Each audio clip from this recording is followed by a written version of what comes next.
Hello मेरे प्यारे साथियों, कैसे हो आप लोग।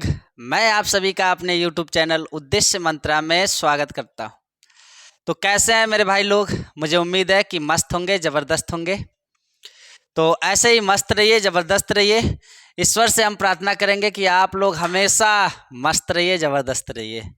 तो चलिए आज की क्लास को स्टार्ट किया जाता है। आज की क्लास को स्टार्ट करने से पहले वही वाला सिस्टम चलेगा हम लोग का। पहले प्रश्न, फिर इसके बाद नई टॉपिक, है ना। तो पहले हम आप लोग से प्रश्न पूछ लेते हैं जो हम लोग पिछली वीडियो में पढ़ चुके हैं, तो उनसे संबंधित थोड़ा सा जो है कि प्रश्नों के माध्यम से हम लोग का रिवीजन हो जाता है। तो मेरे ख्याल से ये अच्छी बात रहती है। अब आप लोग ही बताइएगा कि प्रश्न पूछना जो है कि सही है कि गलत है। तो चलिए पहला जो है कि क्वेश्चन आप लोगों से ये है कि जैसे हम कह दिए कि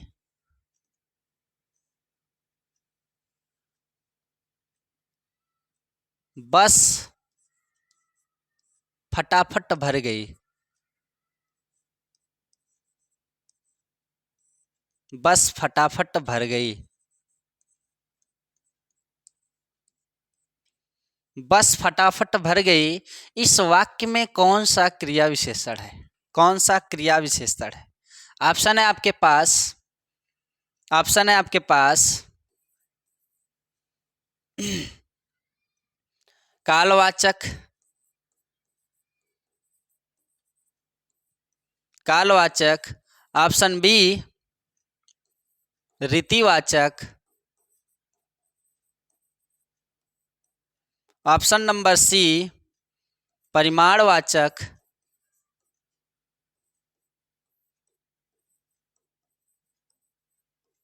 ऑप्शन नंबर डी स्थानवाचक। स्थानवाचक। जितने क्रिया विशेषण के भेद होते हैं वही आपके पास जो है कि ऑप्शन है। ठीक है, वही आपके पास ऑप्शन है। फटाफट बता दीजिए कि बस फटाफट भर गई, बस फटाफट भर गई, इस वाक्य में कौन सा क्रिया विशेषण है? तो एक लोग का जवाब आ गया है और उनका जवाब हम बता दें कि बिल्कुल सही है, बिल्कुल सही है। तो अब आप लोग भी जवाब दीजिए कि आप लोग का जवाब जो होगा क्या होगा। तो चलिए हम लोग देख लेते हैं। कालवाचक क्रिया विशेषण हम लोग का सही है क्या? तो आप कहेंगे कि कालवाचक क्रिया विशेषण सही नहीं है। आखिरकार क्यों सही नहीं है? तो जैसा कि हम लोग पढ़ चुके हैं कालवाचक में कि कालवाचक में किसकी बात कही जाती है, तो आप कहेंगे कि समय का बोध कराया जाता है, इसमें समय की बात की जाती है। तो क्या इस वाक्य में हमें कहीं समय का बोध हो रहा है? क्या हमें समय का बोध हो रहा है कि बस फटाफट भर गई?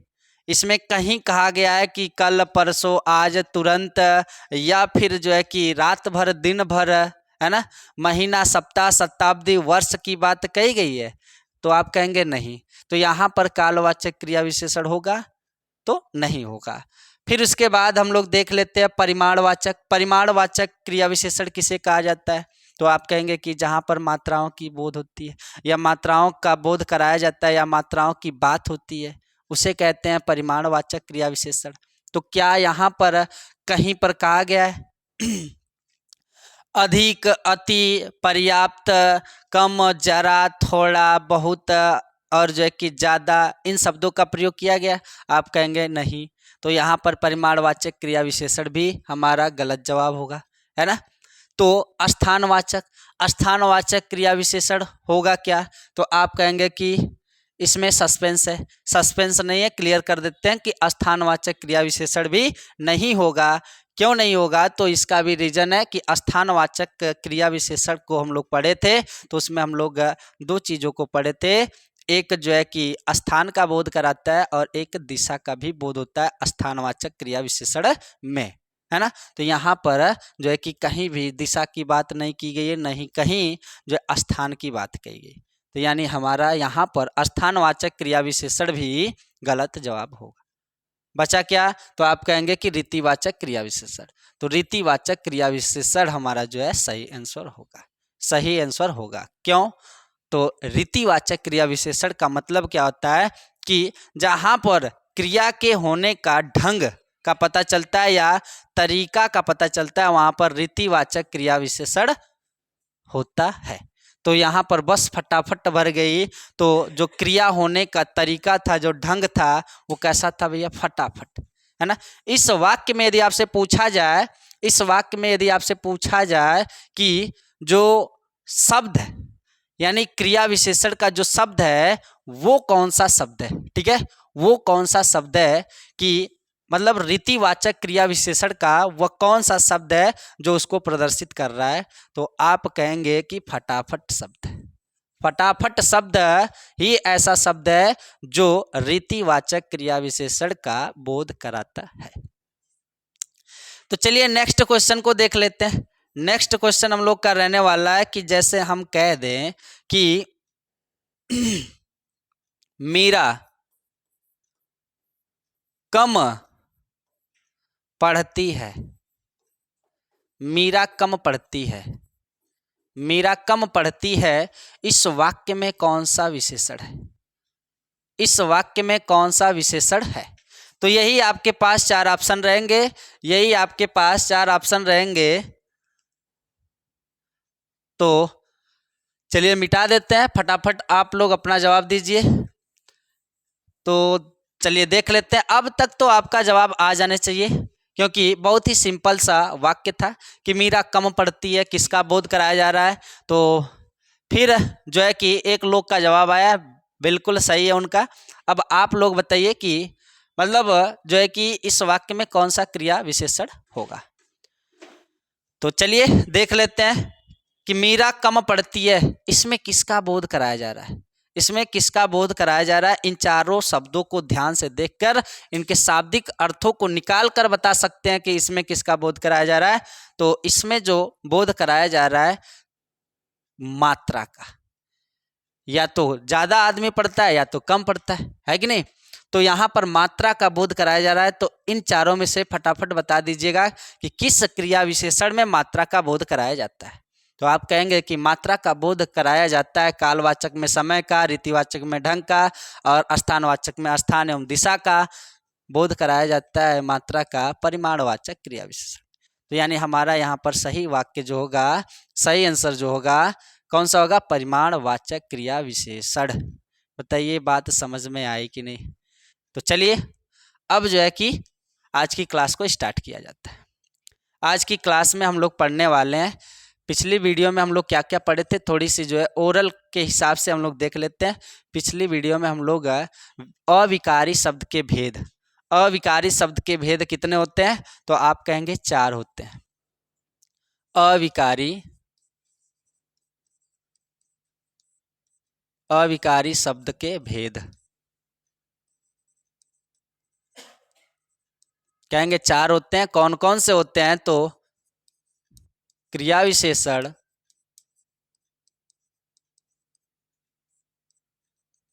क्रिया विशेषण और संबंध बोधक अव्यय,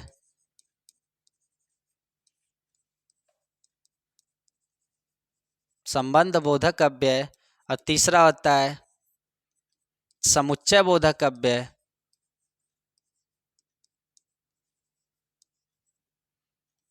समुच्चय बोधक अव्यय, और चौथा होता है विस्मयादि बोधक अव्यय, विस्मयादि बोधक अव्यय। ठीक है, विस्मयादि बोधक अव्यय, यही तो 4 भेद है अविकारी शब्द के, यानी अव्यय के भी यही 4 भेद है, क्रिया विशेषण, संबंध बोधक, समुच्चय बोधक और विस्मयादि बोधक। तो इसमें से हम लोग अब तक जो है कि पिछली वीडियो में क्रिया विशेषण पर वार्ता किए और इसको जो है कि पढ़ चुके हैं। क्रिया विशेषण हम लोग का खत्म। क्रिया विशेषण के यदि आपसे प्रकार पूछे जाएं तो आप क्या बताएंगे? तो आपका सही जवाब होना चाहिए 4। चारों भेदों पर वार्ता हो चुकी है। आज की वीडियो में हम लोग क्या पढ़ने वाले हैं? तो संबंध बोधक अव्यय, संबंध बोधक अव्यय।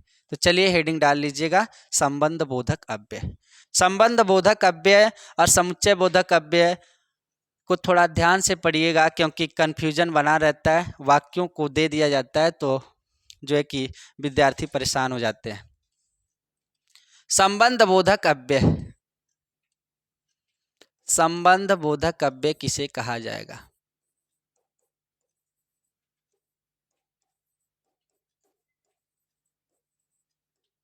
संबंध बोधक अव्यय।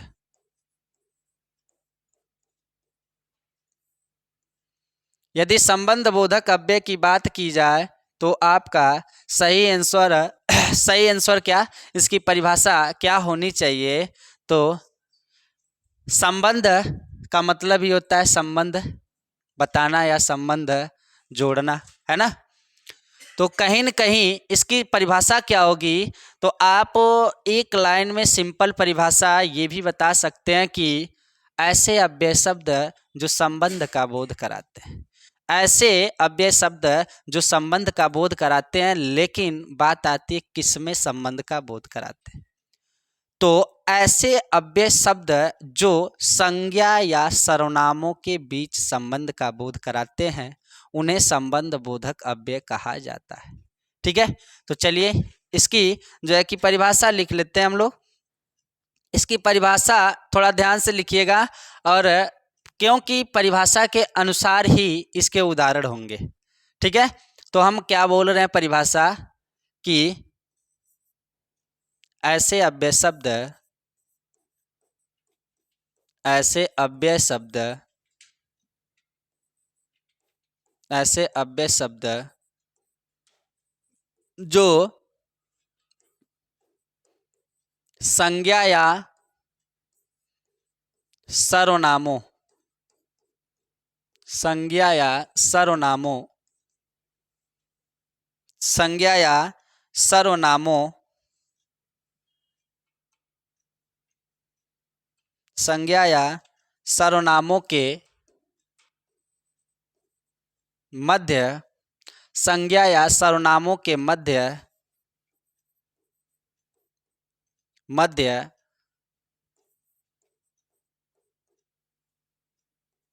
संबंध का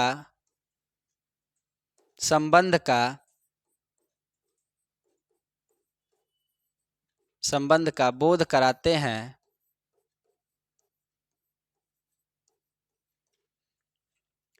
ऐसे अव्यय शब्द जो संज्ञा या सर्वनामों के मध्य संबंध का बोध कराते हैं, उन्हें संबंध बोधक अव्यय कहा जाता है। उन्हें संबंध बोधक अव्यय कहा जाता है। उन्हें संबंध बोधक अव्यय कहा जाता है।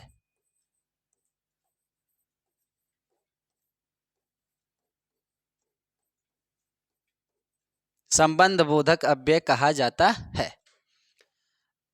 एक जो है कि परिभाषा और इसकी होती है, क्या होती है कि ऐसे अव्यय शब्द जो संज्ञा या सर्वनामों के बाद प्रयुक्त होकर संबंध का बोध कराते हैं, उन्हें भी संबंध बोधक अव्यय कहा जाता है।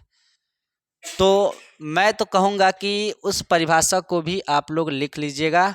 दोनों परिभाषा को यदि हम लोग साथ लेकर चलेंगे तो शायद अच्छे से बातें जो है समझ में आ जाए। तो इस परिभाषा को भी आप लोग लिख लीजिए, इस परिभाषा को भी लिख लीजिएगा कि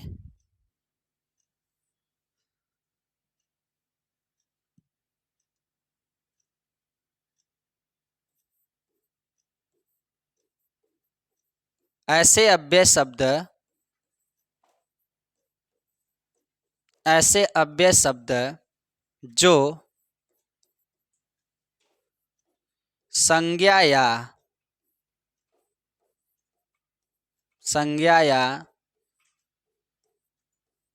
सर्वनामों के ठीक बाद, सर्वनामों के ठीक बाद प्रयुक्त होकर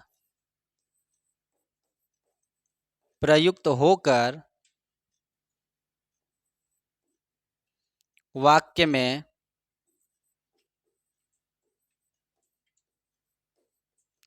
में संबंध का बोध कराते हैं, संबंध का बोध कराते हैं, बोध कराते हैं, संबंध बोधक अव्यय कहे जाते हैं। संबंध बोधक अव्यय कहे जाते हैं। संबंध बोधक अव्यय कहे जाते हैं। यदि आपसे पूछा जाए कि इनका प्रयोग कहाँ पर किया जाता है तो आप कह सकते हैं इनका प्रयोग संज्ञा या सर्वनामों के मध्य संबंध का बोध कराने के लिए किया जाता है। जैसे में उदाहरण देख लेते हैं कि राम के बिना सीता परेशान है। राम के बिना सीता परेशान है। ठीक है, राम के बिना कौन परेशान है भैया? आप कहेंगे सीता परेशान है। यहाँ पर हमको क्या दिखा? राम क्या है और सीता क्या है? तो आप कहें दोनों संज्ञा है। दोनों क्या है? संज्ञा है। तो जब दोनों संज्ञा है तो इनके बीच वाला जो शब्द है यही तो संबंध का बोध करा रहा है कि राम के बिना सीता परेशान है। राम के बिना सीता परेशान है तो कहीं न कहीं जो है राम और सीता दो संज्ञा या सर्वनामों के मध्य संबंध का बोध कराने वाले शब्दों को संबंध बोधक अव्यय कहा जाता है कि नहीं? तो यहाँ पर हमको क्या दिखा? संज्ञा के बीच में जो है के बिना शब्द आया है। तो यदि हम बात करें संबंध बोधक अव्यय शब्द का, ऐसे अव्यय शब्द कहे गए कि नहीं? ऐसे अव्यय शब्द, यानी जब बात की जाए अव्यय शब्द का कि इस वाक्य में संबंध बोधक अव्यय शब्द है कौन, तो आप क्या बताएंगे कि के बिना। क्या बताएंगे? के बिना संबंध बोधक अव्यय है। संबंध बोधक अव्यय है। ठीक है, अव्यय शब्द है। यानी इस वाक्य में आपसे पूछा जाए कि कौन सा अव्यय है या कौन सा कह सकते हैं कि जो मतलब इस वाक्य में संबंध बोधक अव्यय शब्द है कौन, तो परेशान है कि के बिना है कि सीता है कि राम है, तो आपका सही उत्तर होना चाहिए के बिना। ठीक है, के बिना। तो चलिए एक और जो है कि इस परिभाषा के अनुसार वाक्य को देख लेते हैं। इस परिभाषा के अनुसार वाक्य को देख लेते हैं कि जैसे कह दिया जाए कि वह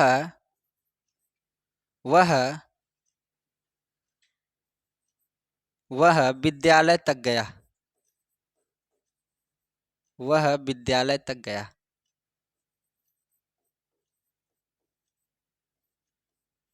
विद्यालय तक गया।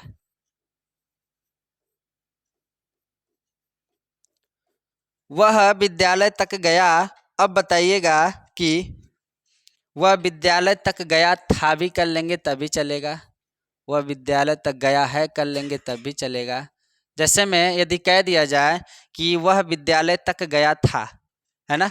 अब बताइएगा कि यहाँ पर हम क्या बोल रहे हैं कि संज्ञा या ऐसे अव्यय शब्द जो संज्ञा या सर्वनामों के ठीक बाद प्रयुक्त होकर वाक्य में संबंध का बोध कराते हैं, उन्हें भी तो संबंध बोधक अव्यय कहा जाता है। तो इस वाक्य में संबंध हमको कौन दिखा रहा है भैया? कौन दिखा रहा है? तो आप कहेंगे कि तक। कहाँ तक?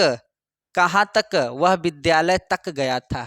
तो संज्ञा के ठीक तुरंत बाद संबंध बोधक अव्यय जो शब्द होते हैं प्रयुक्त होकर भी वाक्य में संबंध का बोध कराते हैं। बताइए बात समझ में आई कि नहीं? बात समझ में आई कि नहीं? तो आप लोग लिख लीजिए फटाफट। चलिए इसके बाद जो है कि हम लोग लिख लेते हैं वाचक शब्द।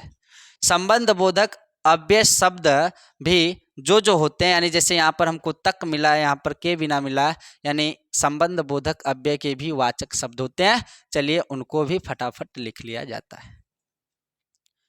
तो सबसे पहले तो आप लोग फटाफट लिख लीजिए, इसके बाद हम फटाफट लिख देते हैं वाचक शब्दों को, और दोनों लोग फटाफट मिलकर जो है कि संबंध बोधक अव्यय को पढ़ लेते हैं, है ना?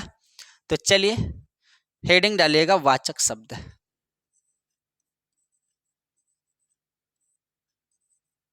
वाचक शब्द, इनके वाचक शब्द कौन कौन रहेंगे? इनके वाचक शब्द कौन कौन रहेंगे तो लिख लीजिएगा। लिखिएगा। पहला जैसे आगे, पीछे, आगे पीछे, के बिना, समीप, दूर,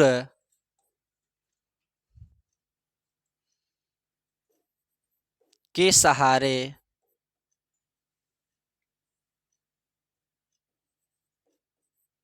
के सहारे,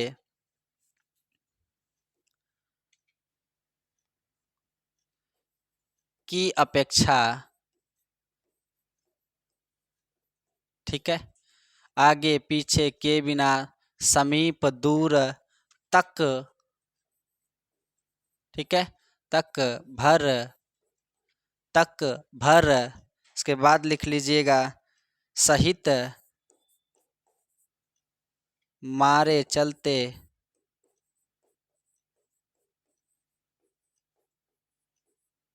मारे चलते, वास्ते, के बदले,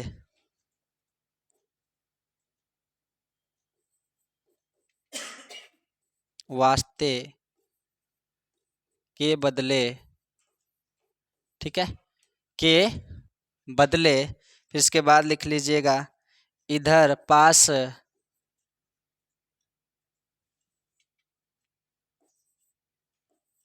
इधर, पास, पास, पास, ठीक है। पास, पास, पहले, बाद, अब तक,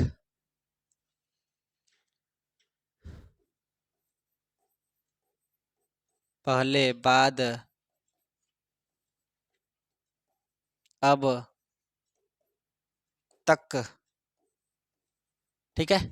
अब तक, ये हो गए इनके वाचक शब्द, है ना। संग खातिर भी लिख लीजिएगा, संग खातिर, साथ आदि शब्द है। के साथ भी लिख लीजिएगा, आदि शब्द। ये है इनके वाचक शब्द, ये है इनके वाचक शब्द। अभी तो कम लिखे हैं, वाचक शब्द बहुत सारे हैं, ठीक है। वाचक शब्द बहुत सारे हैं, बस हमको क्या करना है कि थोड़े से शब्दों से पहचान करना है, और जिन शब्दों से आखिरकार जो है क्वेश्चन पुटअप किए जाते हैं उन्हीं को देखना है ना। उन्हीं के सहारे जो है कि हम लोगों को संबंध बोधक अव्यय की पहचान करनी है, ठीक। तो चलिए अब वाक्यों के माध्यम से थोड़ा सा देख लिया जाता है, वाक्यों के माध्यम से थोड़ा सा देख लिया जाता है। तो चलिए फटाफट लिख लीजिएगा।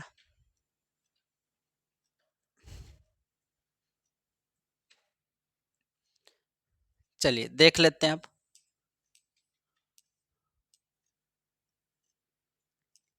जैसे मैं,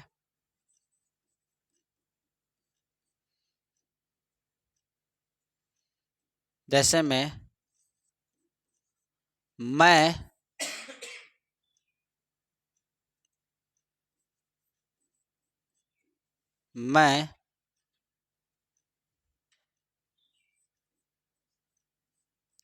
राम की अपेक्षा, मैं राम की अपेक्षा तेज दौड़ता हूँ, मैं राम की अपेक्षा तेज दौड़ता हूँ, मैं राम की अपेक्षा तेज दौड़ता हूँ। इस वाक्य में आपको क्या जो है कि वाचक शब्द दिखाई दे रहा है, और इस वाक्य में आपको क्या संबंध का बोध का पता चल रहा है कि नहीं। मैं राम की अपेक्षा तेज दौड़ता हूँ, किसका संबंध किससे बताया जा रहा है, तो आप कहेंगे कि मैं का संबंध राम के साथ बताया जा रहा है। कोई स्वयं अपने आप को कहता है कि मैं राम की अपेक्षा तेज दौड़ता हूँ, है ना। यानी राम जो है मुझसे धीरे दौड़ता है, इसीलिए तो कह रहा है कि मैं राम की अपेक्षा तेज दौड़ता हूँ। इसमें जो है कि वह कौन सा अव्यय शब्द है जो संबंध का बोध कराता है, वह कौन सा ऐसा अव्यय शब्द है जो संबंध का बोध कराता है। तो संबंध के बोध जो है, संबंध बोधक अव्यय के कई प्रकार हैं। तुलना के आधार पर भी है, ठीक है। और जो है कि स्थानवाचक के आधार पर कई प्रकार के वाचक शब्द देखेंगे। आपको वाचक शब्द में दिख रहा होगा कि कई शब्द जो है हमको मिले हैं पीछे, जो हम लोग क्रिया विशेषण पढ़े हैं उसमें के कुछ वाचक शब्द इसमें कॉमन दिखे हैं। तो वही मतलब कहने का मतलब है कि संबंध बोधक अव्यय के जो जितने शब्द होते हैं वो कहीं न कहीं वाक्य में संबंध का बोध कराते हैं, वो कई प्रकार से। यहाँ पर जैसे हमको तुलना बोधक दिखाई दे रहा है, तुलना बोधक यानी तुलना कराई जा रही है कि मैं राम की अपेक्षा तेज दौड़ता हूँ। तो यहाँ पर कौन अव्यय शब्द है, तो आप कहेंगे कि अपेक्षा। वाचक शब्द हम लोग पढ़े थे कि अपेक्षा, है कि नहीं। की अपेक्षा यदि आ जाता है तो आराम से आप बता सकते हैं कि इस वाक्य में कौन सा जो है कि मतलब अव्यय शब्द है, ठीक है। जैसे में एक वाक्य और देख लीजिएगा, जैसे में यदि कह दिया जाए कि वह बाजार तक गया, बाजार तक गया होगा, बाजार तक गया होगा। यहाँ पर बाजार के बाद तक आया है, तो तक हमारा क्या है भैया, तक हमारा क्या है, अव्यय शब्द है। जैसे में कह दिया जाए कि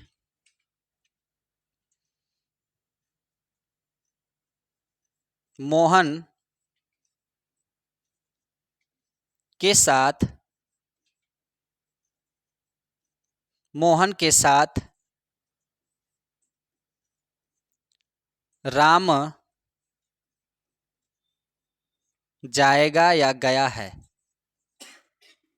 मोहन के साथ कौन गया है, तो आप कहेंगे कि राम गया है। तो दोनों शब्दों के मध्य जो है हमको वाचक शब्द दिखाई दे रहा है ना, के साथ, के साथ।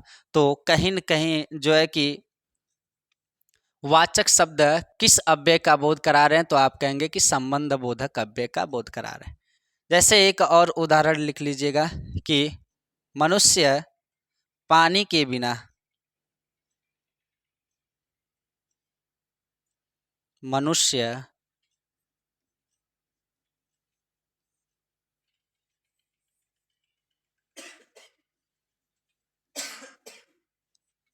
मनुष्य पानी के बिना, पानी के बिना जीवित नहीं रह सकता, जीवित नहीं रह सकता।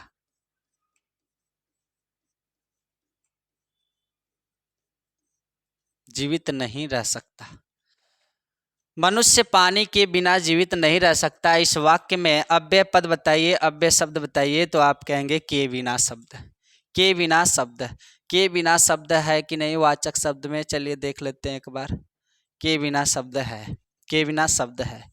तो कहीं न कहीं ये इसके जो वाचक शब्द होते हैं ये संबंध का बोध करा रहे हैं, और किस प्रकार से कराते हैं, बात समझ में आई कि नहीं, बात समझ में आई कि नहीं। यदि बात समझ में आ गई हो तो चलिए अब आगे बढ़ते हैं, चलिए आगे बढ़ा जाए। अब हम लोग पढ़ेंगे संबंध बोधक अव्यय हो गया। संबंध बोधक अव्यय में हम लोगों ने क्या क्या चीज़ें सीखा है कि संबंध संज्ञा और सर्वनामों के मध्य कराई जाती है। समुच्चय बोधक को यहीं पर देख लेते हैं। समुच्चय बोधक अव्यय किसे कहा जाएगा, समुच्चय बोधक भी जो है कि कहीं न कहीं अपने आप में महत्वपूर्ण है। थोड़ा सा जो है कि इन दोनों में सस्पेंस बना रहता है, तो उसी सस्पेंस को हम क्लियर करेंगे कि जब बात की जाए संज्ञा या सर्वनामों के मध्य संबंध बताने का। योजक चिन्ह यदि संज्ञा या सर्वनामों के मध्य लगा है या संज्ञा या सर्वनाम के ठीक तुरंत बाद लगा है, तो वहाँ पर हमारा संबंध बोधक अव्यय होगा। और समुच्चय बोधक किसे कहा जाता है, तो ये समुच्चय बोधक, समुच्चय का मतलब ये होता है समूह का बोध कराने वाले, समूह का बोध कराने वाले। समुच्चय बोधक की परिभाषा यदि आपसे पूछी जाए तो आप क्या बताएंगे, तो आप कह सकते हैं कि जहाँ पर दो वाक्यों को जोड़कर, जहाँ पर या जिस अव्यय शब्द से दो वाक्यों को जोड़ा जाता है उसे समुच्चय बोधक अव्यय कहा जाता है, ठीक है। तो चलिए हेडिंग डाल लीजिए समुच्चय बोधक। तीसरा समुच्चय बोधक।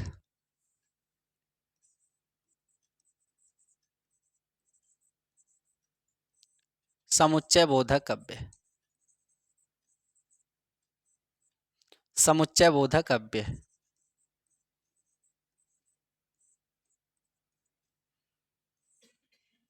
समुच्चय बोधक अव्यय की परिभाषा लिख लीजिएगा कि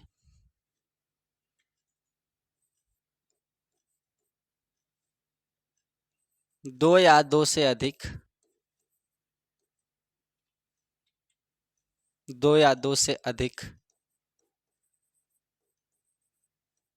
दो या दो से अधिक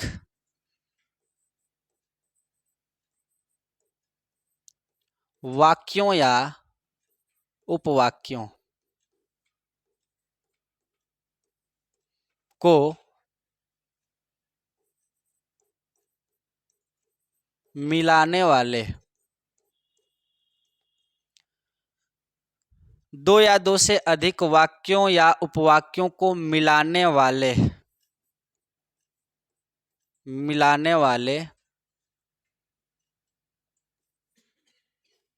अव्यय शब्दों को या अव्यय पदों को, अव्यय पदों को मिलाने वाले अव्यय पदों को समुच्चय बोधक अव्यय कहा जाता है। समुच्चय बोधक अव्यय कहा जाता है।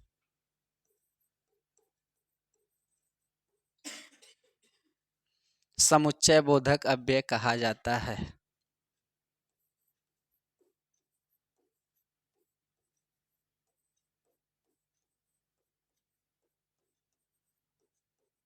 कहा जाता है।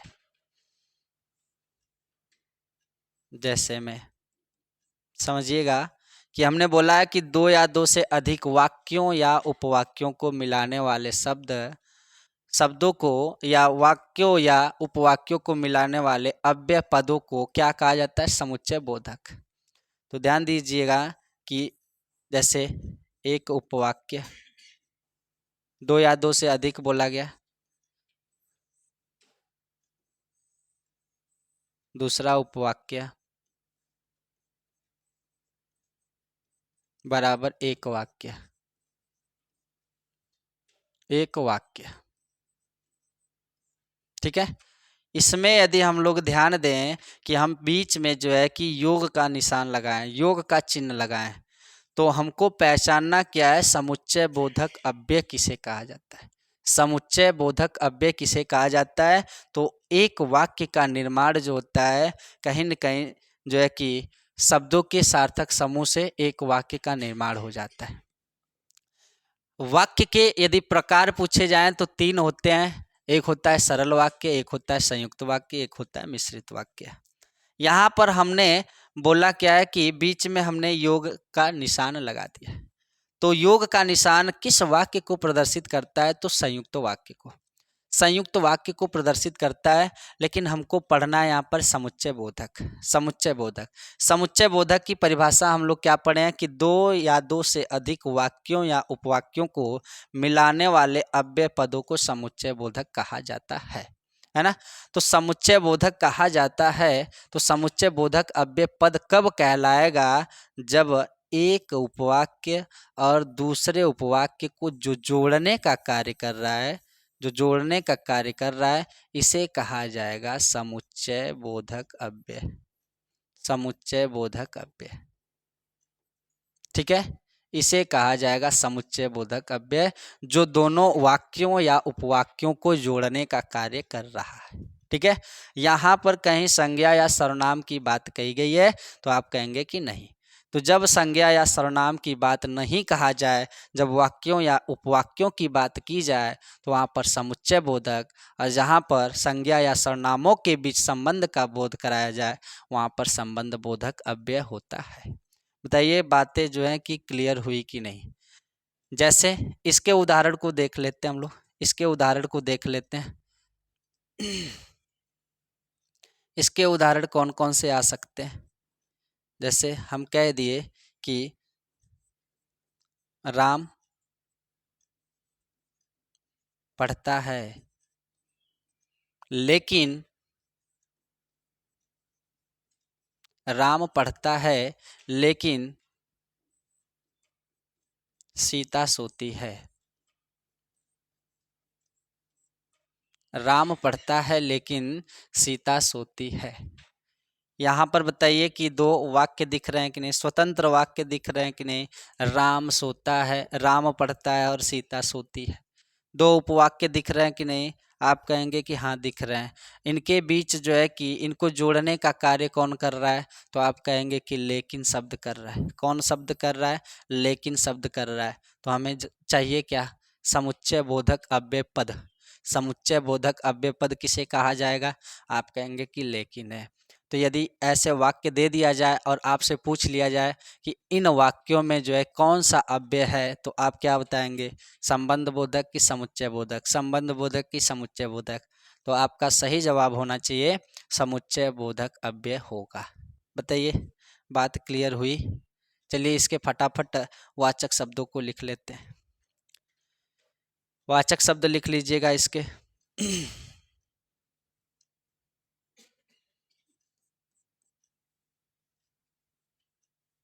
लिखिएगा कि लेकिन वाचक शब्द।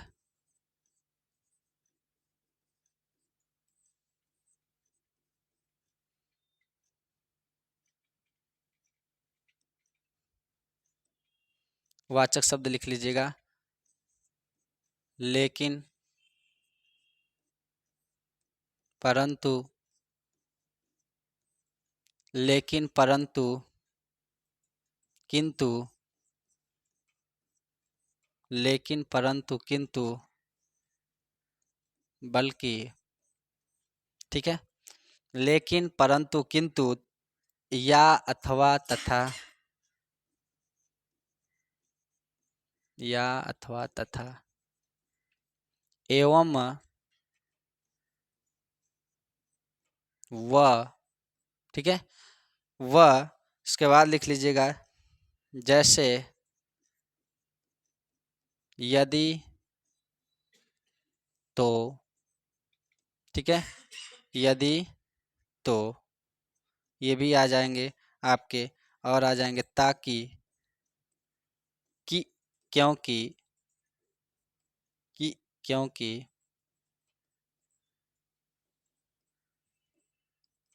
कि, क्योंकि, चूंकि, कि, यदि, जो तो, चूंकि, यदि तो हो ही गया, जो तो। ठीक है, आदि शब्द, आदि शब्द, ये हो जाएंगे इसके वाचक शब्द। लेकिन परंतु किंतु बल्कि या अथवा तथा एवं वह जैसे यदि तो ताकि कि क्योंकि चूंकि जो तो आदि शब्द हैं समुच्चय बोधक अव्यय का बोध कराने वाले। चलिए अब इनके उदाहरण को देख लिया जाता है। इनके उदाहरण को देख लिया जाता है कि कैसे इनके उदाहरण जो है पूछे जाते हैं।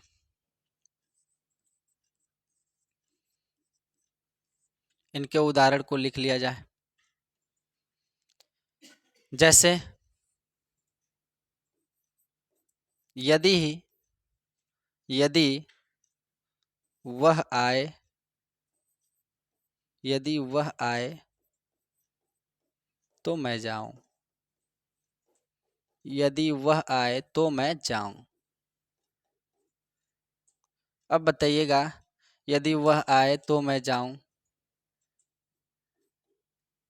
यहाँ पर जो है कि यदि तो, यदि तो दिखा कि नहीं, यदि तो, यदि तो, यदि वाक्य में आपके वाचक शब्द दिख जाते हैं तो आराम से बता सकते हैं।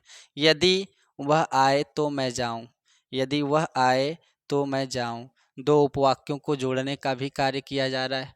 दो वाक्यों को जोड़ने का कार्य किया जा रहा है तो समुच्चय बोधक अव्यय होगा कि नहीं, होगा कि नहीं। तो आप कहेंगे कि हाँ हो जाएगा। जैसे में एक और उदाहरण लिख लीजिएगा कि यदि रामू पढ़ता है, रामू पढ़ता है, रामू पढ़ता है लेकिन उसका भाई सोता है। उसका भाई सोता है। उसका भाई सोता है। यहाँ पर भी लेकिन शब्द है ना, लेकिन शब्द है तो आराम से आ जाएगा। यहाँ पर किंतु भी लगा सकते थे, परंतु भी लगा सकते थे। तो जो शब्द आ जाए, बस दो उपवाक्यों या वाक्यों को जोड़ने का कार्य यदि किया जा रहा है तो आप आराम से बता सकते हो कि वहाँ पर कौन सा उदाहरण होगा या कौन सा अव्यय होगा। तो हमारा समुच्चय बोधक अव्यय होगा, हमारा समुच्चय बोधक अव्यय होगा। बताइए बात समझ में आई कि नहीं? यदि बात समझ में आ गई हो तो चलिए आज का वीडियो यहीं तक, ठीक है। तो आज की क्लास यहीं पर समाप्त किया जाता है। अब बचा है केवल आपका विस्मय आदि बोधक अव्यय, वो कल वाली क्लास में ख़त्म हो जाएगा, ठीक है। तो आज की क्लास आपको कैसी लगी, आप लोग लाइक और कमेंट करके ज़रूर बताएं। धन्यवाद।